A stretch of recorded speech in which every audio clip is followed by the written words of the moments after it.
Friends, मैं पुष्पेंद्र। दोस्तों, आज का जो हमारा लेक्चर है ये कॉन्स्टिट्यूशन का लेक्चर होगा। इसके बारे में हम आज यहाँ पे जानने का प्रयास करेंगे।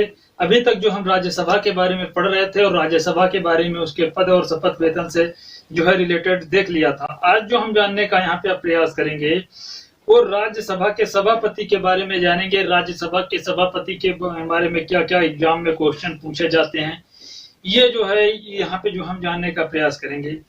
तो राज्यसभा की अगर जो बात करें तो अनुच्छेद 64 में उपराष्ट्रपति जो है राज्यसभा का पदेन सभापति हो गया।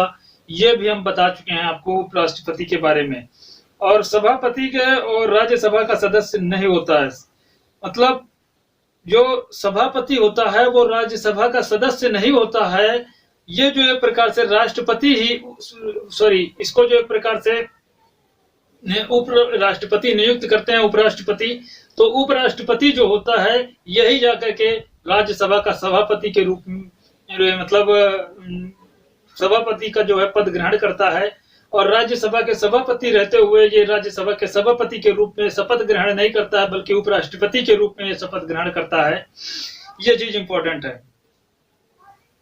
कार्यवाहक राष्ट्रपति की भी ये भूमिका निभाता है राज्यसभा का सभापति। जब राष्ट्रपति की अनुपस्थिति होती है, जब राष्ट्रपति का पद खाली होता है, जब राष्ट्रपति मतलब या मृत्यु हो जाती है राष्ट्रपति की, या फिर राष्ट्रपति कहीं विदेश गया हो, या फिर राष्ट्रपति अनुपस्थित है, तो उस दशा में जो है राष्ट्रपति का जो पदभार होता है उपराष्ट्रपति ग्रहण कर लेता है और राष्ट्रपति की तरह ही कार्य करता है।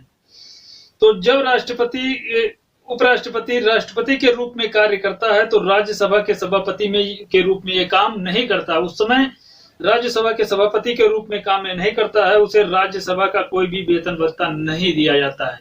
उसे जो राष्ट्रपति का वेतन भत्ता होता है, जो अधिकार होते हैं, वो इसको दिए जाते हैं। इस अवधि में राष्ट्रपति को मिलने वाले वेतन भत्ता उसको जो है प्राप्त होता है। कार्य एवं शक्तियों की अगर जो बात करें तो कार्य एवं शक्तियां, राज्यसभा के सभापति की शक्तियां लोकसभा अध्यक्ष के ही समान होती हैं। जो लोकसभा का अध्यक्ष होता है उसी के समान जो इसकी कार्य एवं शक्तियां होती हैं। मतदान की अगर जो बात करें तो सभापति जो है सामान्यतः मतदान प्रक्रिया में भाग नहीं लेता है। मतदान प्रक्रिया में ये कभी भाग नहीं लेता है। अगर जो बराबर मत हो जाए तो निर्णायक मत दे सकता है ये, क्योंकि बराबर अगर जो मत हो जाए तो फिर वो ये निर्णायक मत देने का इसको अधिकार है। हालांकि अगर जो बात करें, हालांकि लोकसभा का अध्यक्ष के पास दो विशेष अधिकार हैं। लोकसभा का जो अध्यक्ष है उसके पास दो विशेष अधिकार हैं। कौन कौन से विशेष अधिकार हैं? धन विधेयक, कोई विधेयक धन विधेयक है, इसकी जो जानकारी, इसका जो निर्णय जो है मतलब सभापति अध्यक्ष करता है। लोकसभा का अध्यक्ष वो निर्णय करता है कि कोई विधेयक धन विधेयक है या नहीं, विधेयक नहीं, मतलब साधारण विधेयक है। इसका निर्णय लोकसभा का जो अध्यक्ष होता है वो करता है। संयुक्त अधिवेशन की अगर जो बात करें, जब कभी संयुक्त अधिवेशन बुलाया जाता है तो उसकी अध्यक्षता भी यही करता है, उसकी अध्यक्षता यही करता है। और उपराष्ट्रपति की अगर जो बात करें तो उपराष्ट्रपति राज्यसभा का पदेन सभापति होता है। राज्यसभा का क्या होता है? पदेन सभापति होता है। कार्यकाल इसका 5 वर्ष होता है। योग्यता क्या होनी चाहिए? इंपॉर्टेंट है जो राष्ट्रपति की योग्यता, वही इसकी योग्यता होनी चाहिए। भारत का नागरिक हो, न्यूनतम 35 वर्ष हो, लाभ पद पर न हो और राज्यसभा का सदस्य बनने के योग्यता रखता हो। ये जो है मतलब योग्यता है। और शपथ ग्रहण नहीं करता है। शपथ ग्रहण ये नहीं करता है। किसके रूप में? राज्यसभा के सभापति के रूप में शपथ ग्रहण नहीं करता। ये यहाँ पे ये लोग कह रहे हैं। तो राज्यसभा के सभापति के रूप में शपथ नहीं ग्रहण करता है। उपराष्ट्रपति के रूप में यह शपथ ग्रहण करता है। त्याग पत्र जो है ये राष्ट्रपति को अपना त्याग पत्र देता है। राष्ट्रपति उपराष्ट्रपति को अपना त्याग पत्र देता है। वेतन तो छोड़ ही दीजिए, वेतन के बारे में कोई, जिससे सब चेंज हो गया। वेतन अब 4.5 लाख के करीब इनका जो है वेतन हो गया होगा। 5 लाख जो है राष्ट्रपति का है, तो 4-4.5 लाख के करीब इनका जो है वेतन होगा, भत्ते से सब मिला के होगा। फिर जाकर के आप इंटरनेट पर देखिए, वहां पे आपको ढेर सारे वीडियो मिल जाएंगे कि राष्ट्रपति का जो है एक प्रकार से वेतन कितना होता है, उपराष्ट्रपति का वेतन कितना होता है, प्रधानमंत्री का वेतन कितना होता है। सबका जो है आपको यूट्यूब पे अवेलेबल है। ये कभी एग्जाम में पूछा नहीं जाता है और कभी भी इंटरव्यू में भी ये सब क्वेश्चन पूछे नहीं जाते हैं। पूछे जाएंगे तो कोई पूछने वाले लायक होंगे वही पूछे जाते हैं। ये सब एग्जाम में कहीं पे भी आपको पूछने लोगों में बातचीत करते वक्त ये क्वेश्चन कभी कभी पूछ दिए जाते हैं।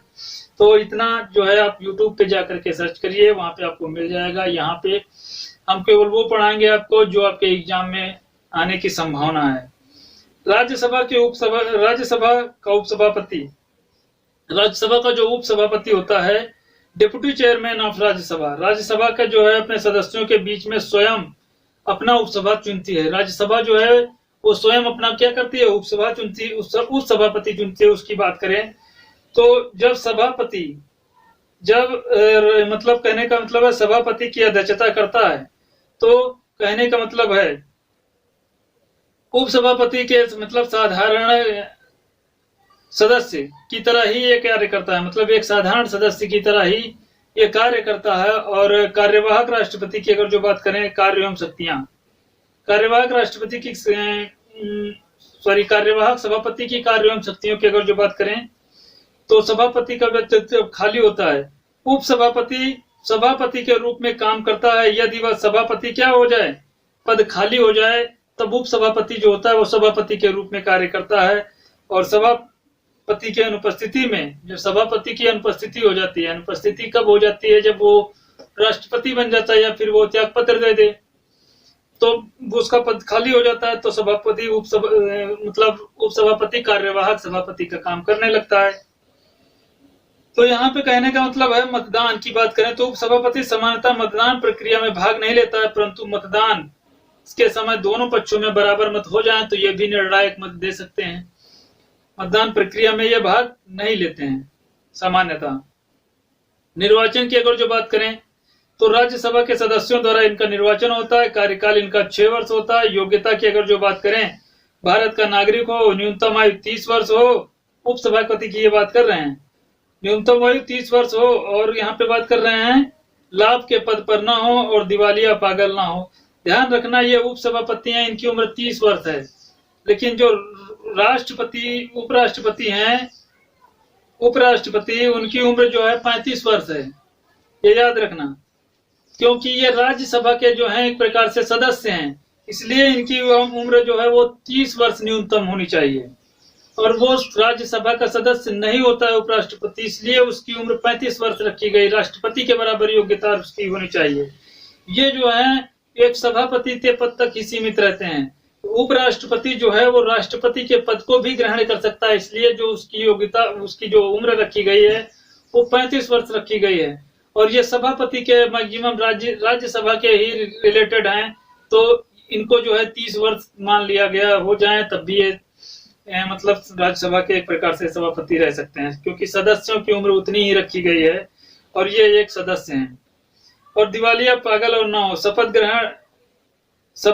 शपथ नहीं लेता है ये मतलब सभापति जो है शपथ नहीं लेता। राज्यसभा का सभापति सभापति के रूप में जो है उपसभापति के रूप में शपथ नहीं ग्रहण करता। क्यों उपसभापति के रूप नहीं ग्रहण, ये राज्यसभा के सदस्य के रूप में जो है ये शपथ ग्रहण करते हैं। किसके रूप में, कि मान लिया ये राज्यसभा के एक सदस्य हैं, जैसे सांसद वगैरह हो गए, तो उसी प्रकार से ये जो है शपथ ग्रहण करते हैं। त्याग पत्र की अगर जो बात करें तो सभापति जो होते हैं राज्यसभा सभापति को जो है अपना त्याग पत्र देते हैं, जैसे उपराष्ट्रपति राष्ट्रपति को अपना त्याग पत्र देते हैं, उसी प्रकार से ये जो उप सभापति होते हैं ये उपराष्ट्रपति को अपना त्याग पत्र देते हैं। मतलब सभापति उस समय कहलाते रहे होते हैं वो। संसद की कार्यवाही की अगर जो बात कर लें हम संसद की कार्यवाही का जो पहला पहर जो है वो 11 बजे से 1 बजे के बीच होता है। कार्यवाही का जो पहला प्रश्न पहर होता है, तो इसमें जो होता है पहला जो पहर होता है 11 से लेकर के 12 PM तक पहला जो पहर होता है वो प्रश्नकाल होता है। संसद की कार्यवाही का जो है पहला पहर, जिसको 2 भागों में विभाजित किया गया, पहला प्रश्नकाल, दूसरा शून्यकाल। प्रश्नकाल 11 से 12 बजे तक इसमें प्रश्न रखे जाते हैं और शून्यकाल 1 से लेकर के 12 से लेकर के 1 बजे तक जो है इसमें जो है ये रहता है और इस पे जो है चर्चा की जाती है। प्रश्नों के जो है क्या क्या जो है प्रश्न रखे गए उन पे जो है चर्चा की जाती है। अब यहाँ पे हम देख लेते हैं कि प्रश्नकाल के बारे में 11 से लेकर के 12 बजे।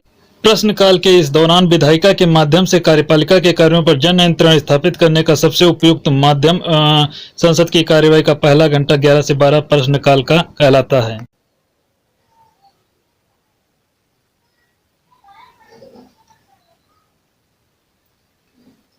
तो संसद की कार्यवाही का जो पहला सत्र होता है वो 11 से लेकर के 12 बजे तक जो है प्रश्नकाल कहलाता है। प्रारंभ में सदन में 2 घंटे का मतलब 11 से 12 बजे सदन के लिए पहले घंटे, मतलब यहाँ पे 2 घंटे नहीं, पहले घंटे 11 से 12 बजे 2 घंटे का जो है पहर होता है। तो 2 घंटों में जो पहला घंटा होता है 11 से 12 बजे में, इसमें क्या होता है, प्रश्न पूर्व निर्धारित इसमें प्रश्न रखे जाते हैं। तो पहले इसमें जो है निर्धारित प्रश्न पूछे जाते हैं और पूछे जाने वाले प्रश्नों की संख्या एवं म्याद पहले से जो है निर्धारित होती है। 3 प्रकार के प्रश्न पूछे जाते हैं। तारांकित प्रश्न जो होते हैं, इनसे प्रश्नों का जो है उत्तर आपको मौखिक देना होता है, और अतारांकिक प्रश्नों का उत्तर लिखित भी दे सकते हैं, मौखिक भी दे सकते हैं, लेकिन जनरली लिखित दिए जाते हैं, ये याद रखना। और अल्प सूचित जो नोटिस होती है, ऐसे प्रश्नों का उत्तर जो है आप मौखिक रूप में जो है देते हैं। तो अतारांकिक प्रश्नों का उत्तर याद रखना, कहीं पे आया तो लिखित दिया जाता है और तारांकिक का जो है मौखिक दिया जाता है।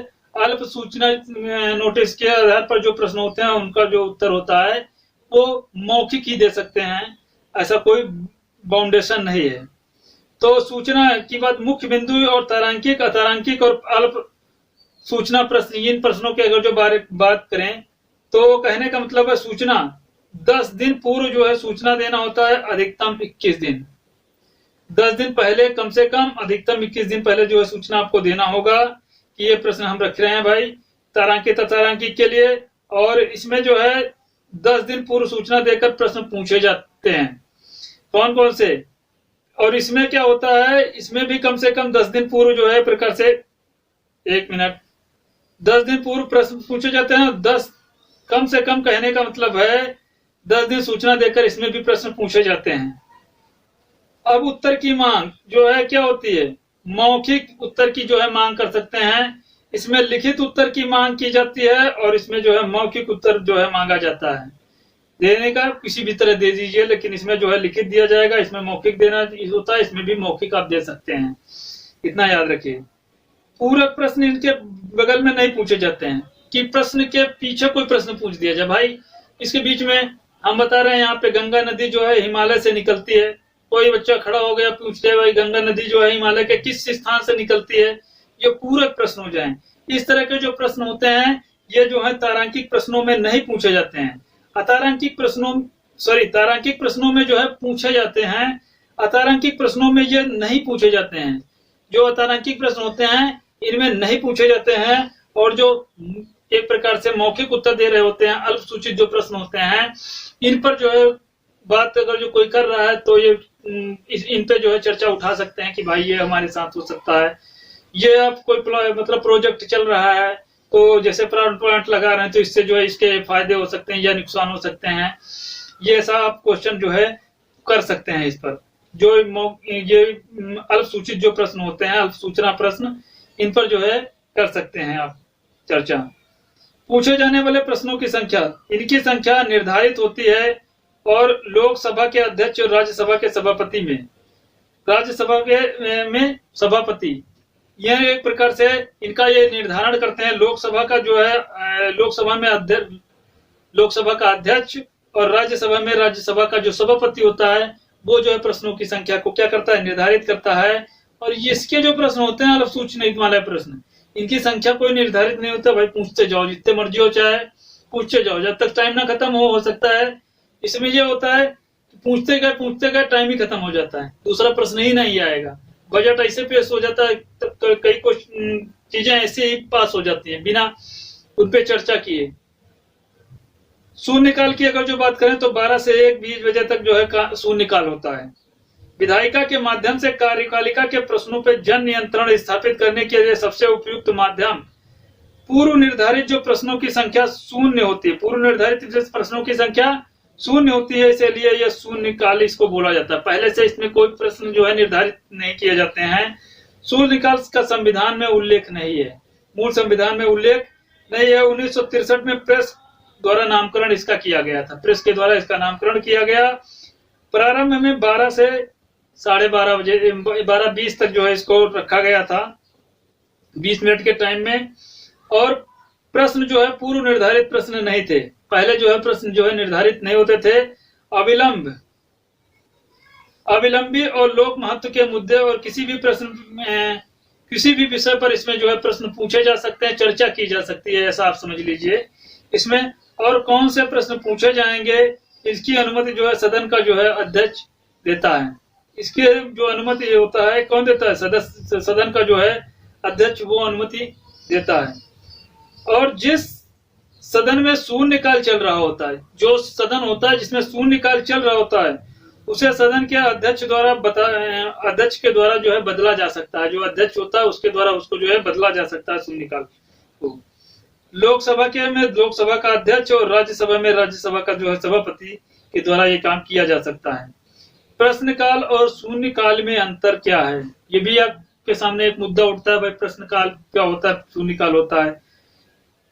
तो प्रश्नकाल में जो होता है गैर सरकारी सदस्य और सरकारी सदस्य जो है मंत्री से प्रश्न पूछ सकते हैं। इसमें जो है कोई गैर सरकारी सदस्य भी जा सकता है और सरकारी सदस्य, ये दोनों लोग जाकर के मंत्री से प्रश्न पूछ सकते हैं। जो मिनिस्टर्स वहां पे रहते हैं उनसे प्रश्न पूछे जा सकते हैं। गैर सरकारी सदस्य और सरकारी सदस्य से प्रश्न एक प्रकार से पूछे जाते हैं। इसमें जो होता है क्या होता है, शून्यकाल में गैर सरकारी सदस्य, सरकारी सदस्य या मंत्री एक दूसरे से प्रश्न पूछ सकते हैं। ऐसा नहीं है कि इसमें जो है चर्चा होती है एक प्रकार से। जैसे हमने आपसे क्वेश्चन पूछा तो आप उसके जवाब में हमसे भी प्रश्न पूछ सकते हैं कि भाई ये जो है आप क्यों कह रहे हैं, इस पे जो है मतलब ये काम हो सकता है, तो उसके वो हमने उत्तर उसका दे दिया। उसके बाद हम भी प्रश्न पूछ सकते हैं कि आपके उत्तर इस प्रश्न से क्या फायदा होगा, मतलब आपका जो प्रोजेक्ट है आप इसका विरोध कर रहे हैं तो इससे आपको क्या नुकसान होने वाला है। ऐसे क्वेश्चन हम भी पूछ सकते हैं उससे। तो जिस पे जो है एक प्रकार से चर्चा की जाती है शून्यकाल में। उन प्रश्नों की संदेह पहले से निर्धारित इसमें नहीं होती है। संसद केवल कामकाज जो है संबंधित प्रश्न पूछे जा सकते हैं। संसद का जो कामकाज का होता है उसी से संबंधित प्रश्नकाल में पूछे जाते हैं। और संसद के संसदीय क्षेत्रों से संबंधित इसमें प्रश्न नहीं पूछे जाते। संसद के संसदीय क्षेत्रों से संबंधित इसमें प्रश्न नहीं पूछे जाते हैं।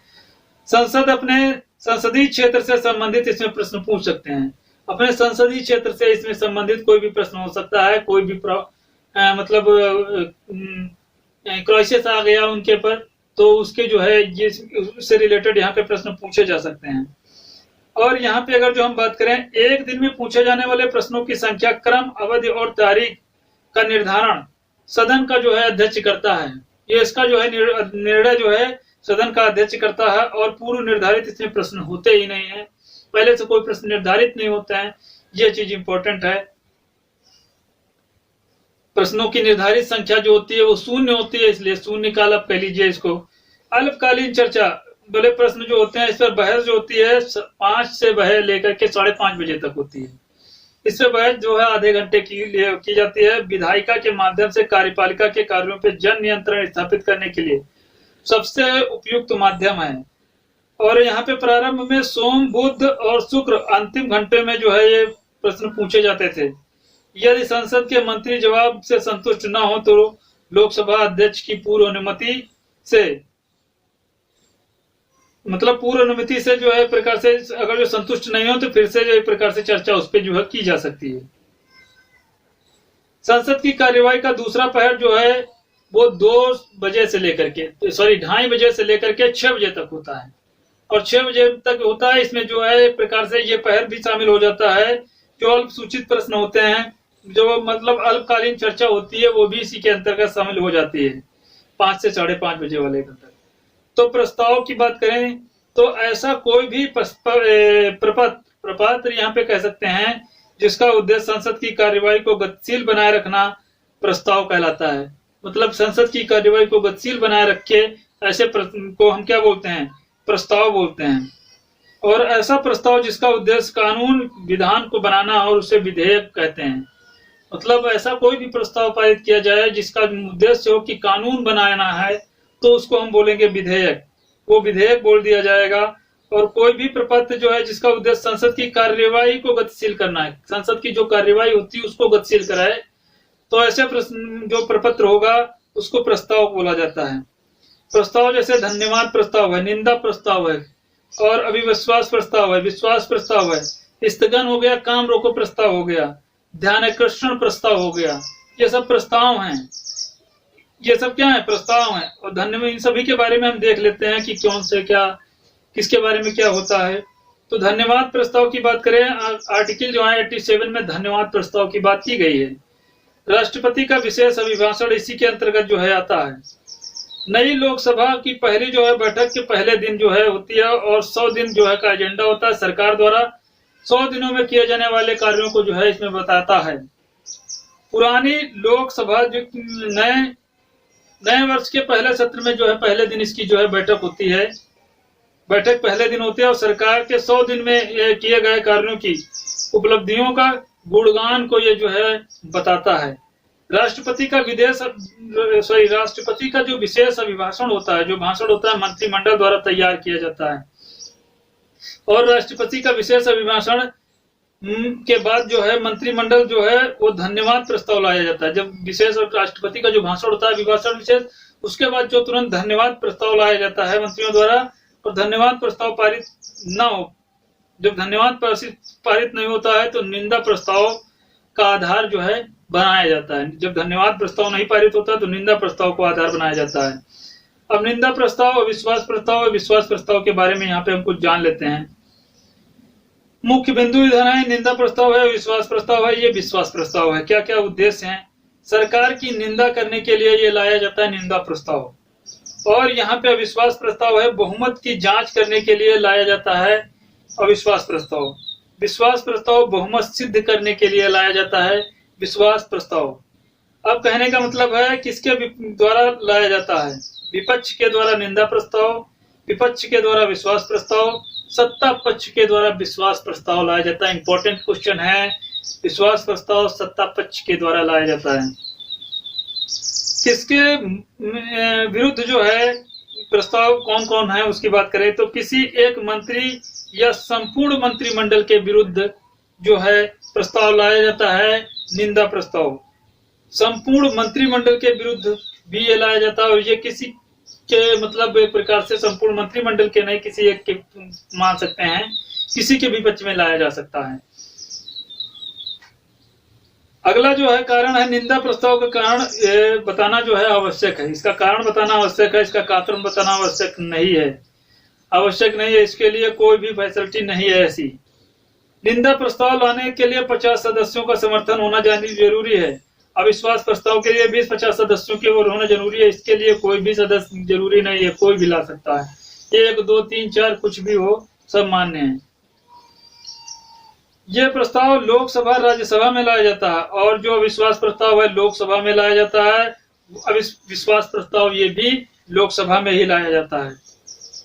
यदि पारित हो जाता है तो सरकार की निंदा की जाएगी, सरकार अल्पमत में होगी और निंदा प्रस्ताव प्रतीत होता है कि विपक्ष में विश्वास प्रस्ताव लाने का जो है आधार बनता है। निंदा प्रस्ताव जो है बताता है कि विपक्ष में जो है, विपक्ष जो है इनके खिलाफ विश्वास प्रस्ताव जो है अविश्वास प्रस्ताव ला सकता है। संपूर्ण मंत्रिमंडल को त्यागपत्र देना पड़ेगा अगर जो ये पारित हो जाए विश्वास प्रस्ताव। 1998 में अटल बिहारी वाजपेयी के खिलाफ अगर जो लाया गया था 13 दिनों के बाद सरकार जो है वो गिर गई थी लोकसभा में। और पहली बार जो अविश्वास प्रस्ताव था ये 1963 है। यहाँ पे ये थोड़ा रंग दिख रहा है। 1963 में जवाहरलाल नेहरू के विरुद्ध जो है जेबी कृपलानी के द्वारा जो है ये लाया गया था। ये यहाँ पे गलत दिख रहा है। 1969 जो है दिख रहा है, ये गलत है, इसको सही कर लीजिए। ये करेक्ट है, यहाँ पे कर लीजिए। 1969 नहीं है, यहाँ पे 1963 कर लीजिए, ये जो है यहाँ पे सही है।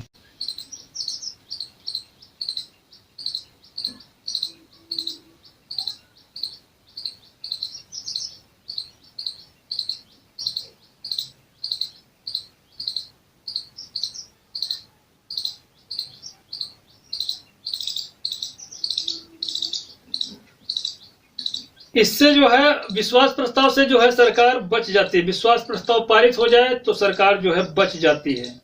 और 2009 में मनमोहन सिंह के साथ ऐसा हुआ था, विश्वास प्रस्ताव पारित कराया गया तो सरकार जो एक प्रकार से बनी रही।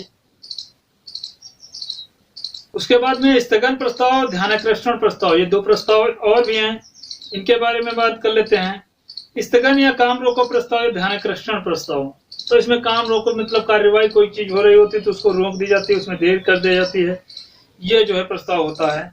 तो जो इसका उद्देश्य होता है अविलंबी और लोक महत्व और तत्कालिक मुद्दे पर जो है चर्चा के लिए तुरंत ये जो है लाया जाता है और इसे भी अविलंबी और लोक महत्व के लिए जो है ध्यानाकर्षण प्रस्ताव लाया जाता है कि भाई इस जो आप प्रोजेक्ट लाने जा रहे हैं, इस प्रोजेक्ट से हमें ये जो है नुकसान हो सकता है, हमारी जनता को ये मतलब नुकसान हो सकता है, हमारे राज्य में ये चीजें हो सकती हैं। मान लिया जाए कोई भी आप लेके आ रहे हैं, जैसे बहुत से आप जान रहे होंगे अभी सड़कें जो बन रही हैं तो बहुत से पेड़ों को काटा जा रहा है, तो ये प्रस्ताव उसी के खिलाफ भी लोक महत्व की चीजें हैं, उनका जो है एक प्रकार से नष्ट हो रही हैं, पर्यावरण जो है एक प्रकार से खराब होगा इससे, तो इसके लिए जो है ये प्रस्ताव जो है लाए जा सकते हैं ध्यानाकर्षण प्रस्ताव।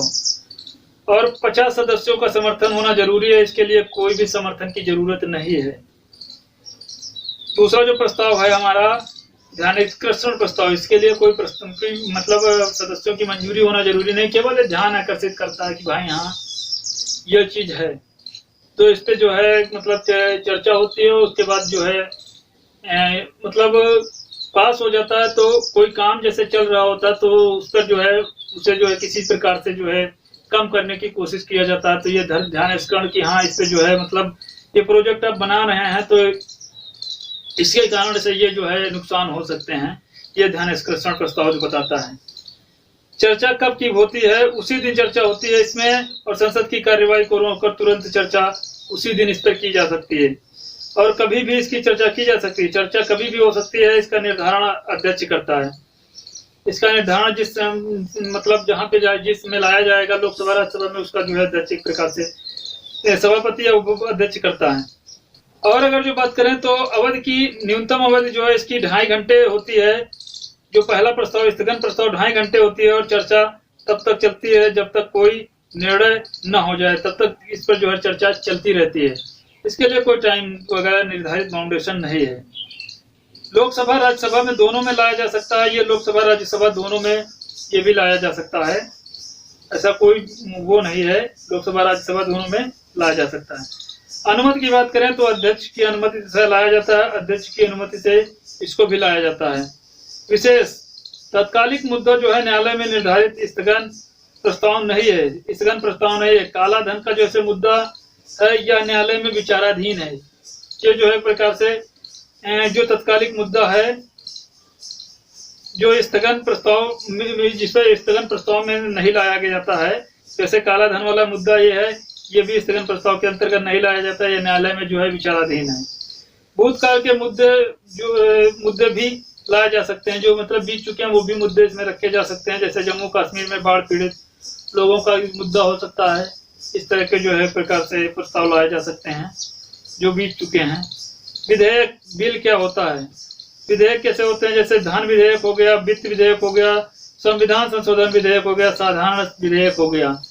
साधारण विधेयक साधारणतः से पारित किया जा सकता है, साधारण बहुमत से ही पारित किया जा सकता है। और धन विधेयक की अगर जो बात करें 110 में इसका अनुच्छेद 110 में वर्णन किया गया है। वित्त विधेयक में 117 में वर्णन किया गया है। संविधान संशोधन विधेयक 368 में वर्णन किया गया है। साधारण विधेयक का कहीं वर्णन नहीं किया गया, ऐसे ही पास कर दूं। धन विधेयक की बात करें तो ऐसा कोई भी विधेयक जिसमें 4 चीजें हों वो धन विधेयक कहलाती है, जैसे कर हो, ऋण हो, संचित निधि हो, लोक लेखा निधि हो।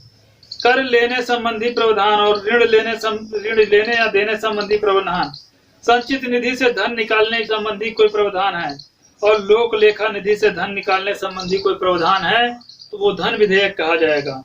और कोई विधेयक धन विधेयक है या नहीं, इसका जो है निर्धारण लोकसभा का अध्यक्ष करता है। धन विधेयक राष्ट्रपति की अनुमति से प्रस्तुत नहीं किया जाता है। धन विधेयक लोकसभा में प्रस्तुत किया जाता है पहले। वित्त विधेयक की बात कर लेते हैं। धन विधेयक में सरकार की योजनाओं को जोड़ देते हैं और उसे धन विधेयक कहते हैं। वित्त विधेयक की बात करें तो धन विधेयक प्लस योजना जो है ये वित्त विधेयक होता है। और नोट इसमें प्रत्येक धन विधेयक जो है वो वित्त विधेयक होता है। और योजना से कोई रिलेटेड है, धन विधेयक से है और योजना से भी कोई रिलेटेड है, मतलब कोई काफी सारी योजनाएं हैं उसके लिए धन आवंटन किया जा रहा है, उसके लिए जरूरत पड़े योजनाओं के लिए तो निकाला जा रहा है, तो वो वित्त विधेयक कहलाएगा, वो धन विधेयक नहीं कहलाएगा। इसका वर्णन 117 में है। लेकिन ये जरूरी नहीं है कि जो वित्त विधेयक है वो धन विधेयक ना हो। जितने भी वित्त विधेयक हैं वो सारे धन विधेयक नहीं हो सकते हैं, लेकिन जितने धन विधेयक हैं वो सारे वित्त विधेयक हो सकते हैं। ये चीज है, क्योंकि इसमें दोनों चीजें, धन विधेयक भी आता है और योजनाओं से रिलेटेड कोई भी विधेयक है वो भी इसमें जो है शामिल कर दिया जाता है, तो वित्त विधेयक बन जाता है। तो कहने का मतलब है कि जैसे वित्त विधेयक है तो उसके अंदर धन विधेयक आ जाता है, लेकिन जरूरी नहीं है कि सारे जो इतने इतने वित्त विधेयक दिख रहे हैं बाहर के, ये वाले ये धन विधेयक नहीं है। धन विधेयक नहीं है लेकिन वित्त विधेयक हैं। तो आप ध्यान रखिएगा, धन विधेयक सारे वित्त विधेयक होते हैं और सारे वित्त विधेयक धन विधेयक नहीं हो सकते हैं। संविधान संशोधन विधेयक कोई भी विधेयक है जिसका उद्देश्य संविधान के किसी भाग में अनुच्छेद अनुसूची में परिवर्तन करना है। संविधान संशोधन विधेयक ऐसे विधेयक को बोला जाएगा। साधारण विधेयक से जितने भी बचे हुए विधेयक होंगे साधारण विधेयक के अंतर्गत रखे जाएंगे। कोई भी कानून साधारण विधेयक के अंतर्गत जो है बनता है। कोई भी कानून जो है प्रकार से साधारण विधेयक के अंतर्गत जो है बनाया जा सकता है, बनता है। जैसे आप कह रहे हैं धन विधेयक के बारे में यहाँ पे डिटेल में कुछ दिया है, तो धन विधेयक 110 में है, लोकसभा में इसको लाया जाता है, राष्ट्रपति की अनुमति से ये जो है प्रकार से लाया जाता है और संयुक्त अधिवेशन का इसमें प्रावधान नहीं है। एब्सोल्यूट वीटो का इसमें जो है प्रकार से, तो इसमें वीटो जो है लगा सकती है राष्ट्रपति, जो इसमें वीटो शक्ति का प्रयोग कर सकता है। एब्सोल्यूट वीटो, एब्सोल्यूट वीटो का मतलब है कि राष्ट्रपति जो होता है वो इस विधेयक को 14 दिन तक अपने पास रख सकता है, इससे ज्यादा वो नहीं रखेगा, उसे पारित करना ही होगा। और वित्त विधेयक की बात करें तो 117 में इनका वर्णन है। लोकसभा राज्यसभा में किसी में भी लाया जा सकता है, राष्ट्रपति की अनुमति से लाया जाता है, संयुक्त अधिवेशन के बाद इसमें नहीं है। ऑल 3 वीटो, जितने तीनों वीटे हैं उन सभी के द्वारा सभी को जो है वित्त विधेयक में राष्ट्रपति लगा सकता है, उन सभी को जो है प्रकार से वीटो लगा सकता है। और इस पे जो है मतलब वीटो जो है एक प्रकार से धन विधेयक पे वीटो जो उसका अधिकार जो है राष्ट्रपति को नाम मात्र है, वीटो लगाने का कोई अधिकार नहीं है, लेकिन वित्त विधेयक पर जो है तीनों वीटो को यूज कर सकता है। अब यहाँ पे बात कर रहे हैं कि संविधान संशोधन विधेयक। संविधान संशोधन विधेयक जो है वो 368 में राज्यसभा लोकसभा में दोनों में ये जो है लाया जा सकता है, दोनों में लाया जा सकता है। और कहने का मतलब है 368 में इसका उल्लेख है, लोकसभा राज्यसभा में एक सदन में लाया जाता है और राष्ट्रपति की इसमें अनुमति की बात है नहीं है, संयुक्त अधिवेशन की भी बात नहीं है। इस संविधान संशोधन के माध्यम से मतलब 24वां संविधान संशोधन 1971 के द्वारा ये बताया, चेंज कर दिया गया 368 में, और कहा गया कि ये किसी भी अनुच्छेद में यानी मौलिक अधिकारों में भी संशोधन कर सकती है संसद। और साधारण विधेयक लोकसभा राज्यसभा दोनों में लाया जाता है, कहीं पे इसका वर्णन नहीं है। और ये बात कहने का है मतलब इसकी जो राष्ट्रपति की अनुमति होती है और 3 वीटो का यूज भी राष्ट्रपति इसमें कर सकता है। एग्जाम में क्वेश्चन ऐसे बनते हैं, आप ध्यान रखिएगा, कभी भी कहीं पे भी क्वेश्चन पूछे जाए गलत नहीं होने चाहिए। फिर आता है धन विधेयक 110 में है। वित्तीय विधेयक कौन कौन से हैं? धन विधेयक है, विनियोजक विधेयक है और वित्त विधेयक। विनियोजक विधेयक का वर्णन जो है 114 में है। विनियोजक विधेयक की बात करें, एप्रोप्रिएशन बिल जो है इसकी बात कर लें तो यह संचित निधि, वह विधेयक जिसके माध्यम से सरकार जो है संचित निधि से धन निकालने की जो है अनुमति प्राप्त करती है, तो वो जो है उसके विनियोग विधेयक के अंतर्गत आता है। यह जो है धन विधेयक होता है। ये विधेयक कैसा होता है? धन विधेयक होता है। विनियोजन विधेयक की अगर जो हम बात करें तो धन विधेयक पारित व्यय प्लस भारित व्यय का सम जो होता है जोड़, ये भारित व्यय जो होता है ये बजट में मेंशन नहीं होता है। अगर जो जरूरत पड़ती है हमको अतिरिक्त धन की किसी काम के लिए तो हम इसको जो है लाते हैं भारित व्यय को, और पारित व्यय जो बजट में मेंशन रहता है वही व्यय होता है पारित व्यय। इन दोनों को जोड़ देंगे तो विनियोजन विधेयक बनता है। इन्हीं को विनियोजन विधेयक हम कहते हैं।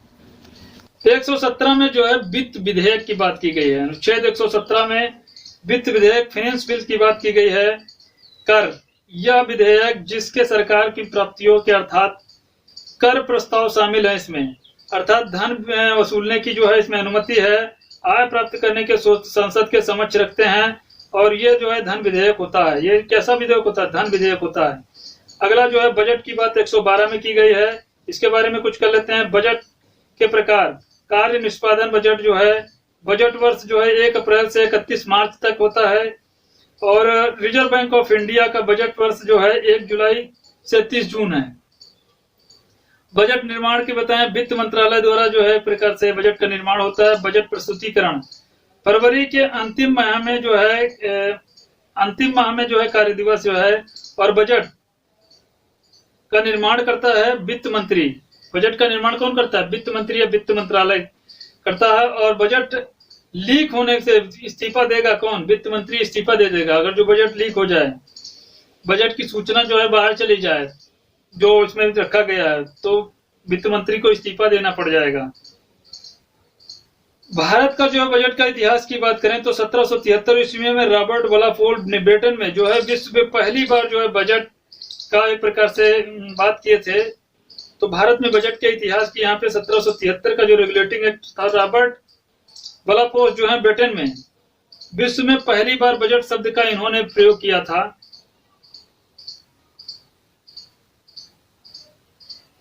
और 7 अप्रैल 1860 ईस्वी में जेम्स विल्सन ने भारतीय बजट के पिता इन्होंने कहा जाता है, पहली बार भारत में इन्होंने बजट पेश किया था।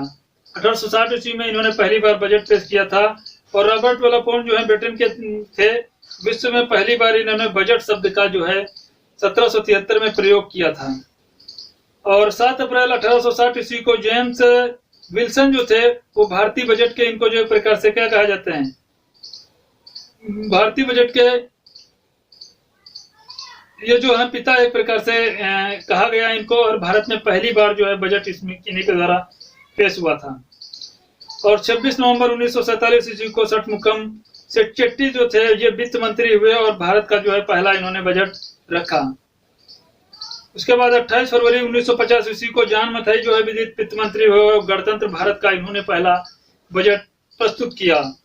1956 ईस्वी में चित्तरंजन जब देशमुख वित्त मंत्री हुए तो पहला इन्होंने हिंदी बजट पेश किया था।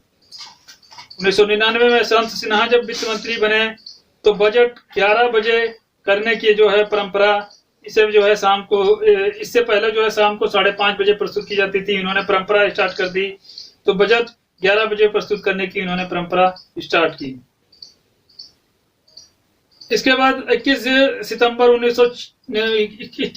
2016 को जो है अरुण जेटली जब वित्त मंत्री हुए तो आम बजट के साथ इन्होंने रेल बजट का क्या कर दिया, एकीकरण कर दिया कि जो आम बजट होगा उसी के साथ रेलवे का भी बजट पास किया जाएगा।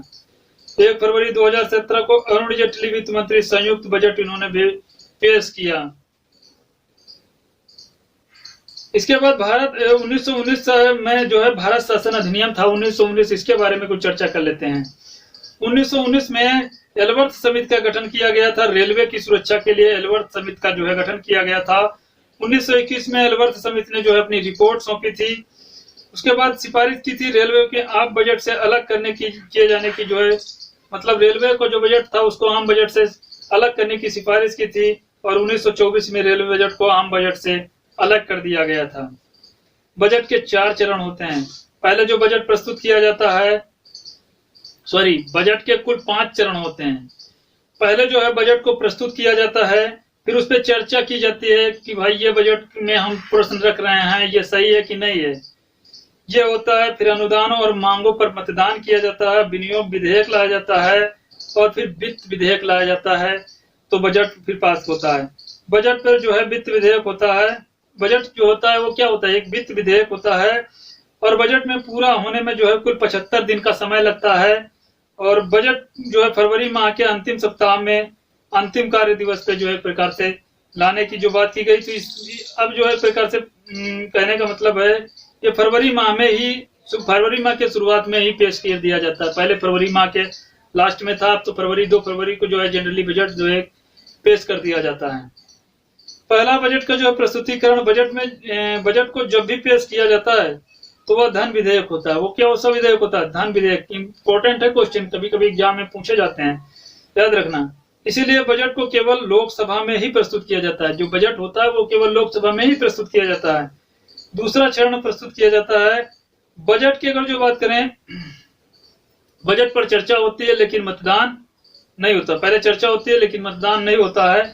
इसीलिए दूसरे चरण से हटाए जाने की जो है इसकी मांग चल रही है। मतलब इस पे केवल चर्चा होती है, मतदान नहीं होती, इसलिए दूसरे चरण को प्रकार से हटाए जाने की बात चल रही है। इसलिए दूसरे चरण को एक प्रकार से अयोग्य चरण कर दिया गया कि भाई बजट जो है पेश किया तो ही जाएगा हर साल, मतदान क्या करना, बजट पेश किया जाना है कि नहीं पेश किया जाना, मतदान तो एक नाम मात्र का होता है, वो तो पास ही किया जाएगा।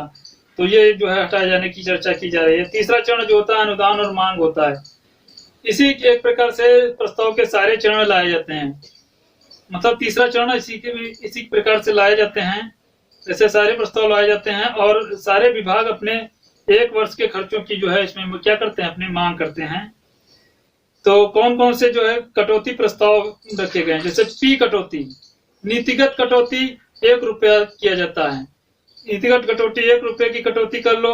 ई कट मोशन, मित व्ययता कटौती होती है 100 रुपये, इसमें कोई सीमा नहीं है, कितने भी रुपए की कटौती करो, पूरा समाप्त कर दो, 100 रुपये यहाँ पे रखे हैं।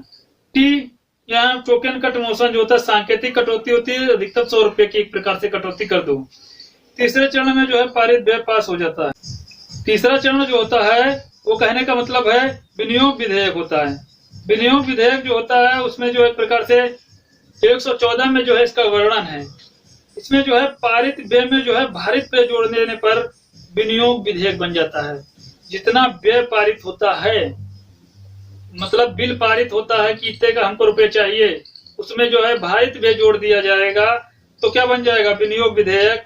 कटौती विधेयक में कोई कटौती नहीं की जाती है जा सकती, इस विधेयक में कोई कटौती नहीं की जा सकती, ये इंपॉर्टेंट है। विनियोग विधेयक, विनियोजन विधेयक, धन विधेयक जो है पारित व्यय और भारित व्यय। विनियोग विधेयक एक ही माध्यम में संचित निधि से धन निकाला जाता है, एक ही माध्यम से संचित निधि से धन निकाला जा सकता है, और विनियोग विधेयक एक धन विधेयक है, इसीलिए इसको पास कराने में लोकसभा अध्यक्ष जो एक प्रकार से करता है, इसको जो है पास लोकसभा अध्यक्ष करता है। पांचवा चरण जो है वित्त विधेयक है, 117 में बात की गई है। विनियोग विधेयक, धन विधेयक सरकार के जो अपनी योजना को जोड़ करके इसको क्या करती है, विनियोग विधेयक बना देती है, इसीलिए अंततः बजट वित्त विधेयक के रूप में ये जो है होता है। वित्त विधेयक जो होता है विनियोग विधेयक प्लस योजना के साथ जोड़ दिया जाता है। इसके बाद अनुदान एवं लेखा की बात हम नेक्स्ट डे बात करेंगे। दोस्तों वीडियो अच्छा लगे तो इसको लाइक करिए, शेयर करिए, सब्सक्राइब करिए। वीडियो देखने के लिए आपको बहुत बहुत धन्यवाद।